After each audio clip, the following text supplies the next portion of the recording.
hardcore players can say what they want about casual games, but Nintendo has been working through its old-school franchises on the Wii faster than anyone thought it would. With Mario, Metroid, Zelda, and Smash Bros. Already available for the system, surprisingly there aren't many of the usual suspects left in the quiver.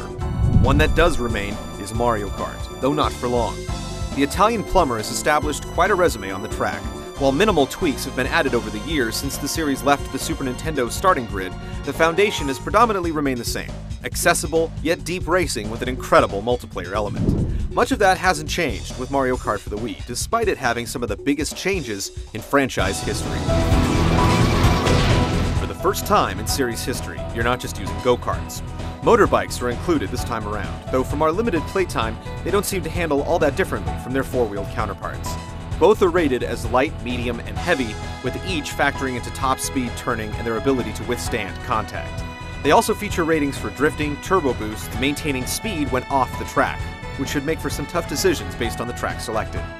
Another big change is how power sliding is handled. In the past, you could initiate the power slide and then begin wiggling the stick or the D-pad left and right, building a turbo boost with each trip from side to side.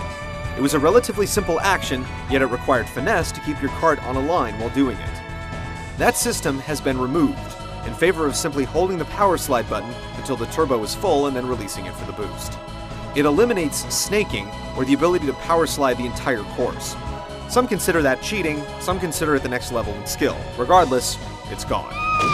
Alternately, you can select automatic power sliding if you want to take even more skill out of the equation. While you can't choose whether to snake or not, you can select how you want to pilot your vehicle.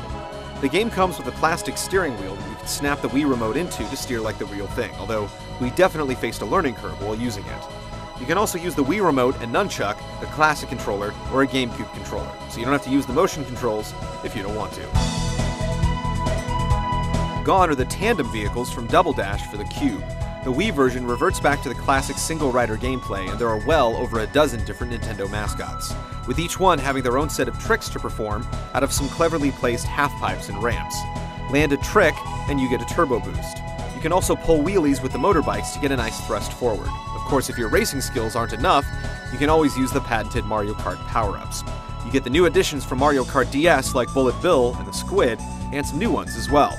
Best of all, you can use your Miis as drivers, and they congregate trackside to watch each race. Where modes are concerned, you get the typical Grand Prix option for 3 different motor classes. The 50cc class is for karts only, the 100cc class is for bikes only, and the 150cc class is a mixture of the two. Then there's also the typical time trial mode with ghost data from Nintendo's Treehouse testers to race against.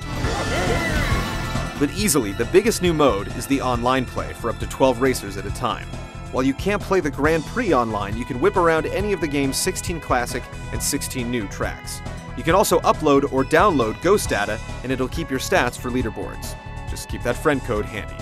The options don't end there. You can also play team-based battle mode on 10 different maps, online or off, with up to 12 drivers, although the rules have changed a little bit. When you lose all 3 of your balloons, you can still continue the fight, because the scoring is points-based. The final piece of the puzzle is the Mario Kart channel. When you first boot up the game, it installs it to the Wii menu, allowing you to access rankings, tournaments, ghost data, and check for friends online without having to insert the disc. Based upon our time with Mario Kart for the Wii, we're just as excited as we are nervous. We can't wait to get online and flex our skills, but we have concerns that the game may have been simplified a little too much for the expanded audience of the Wii.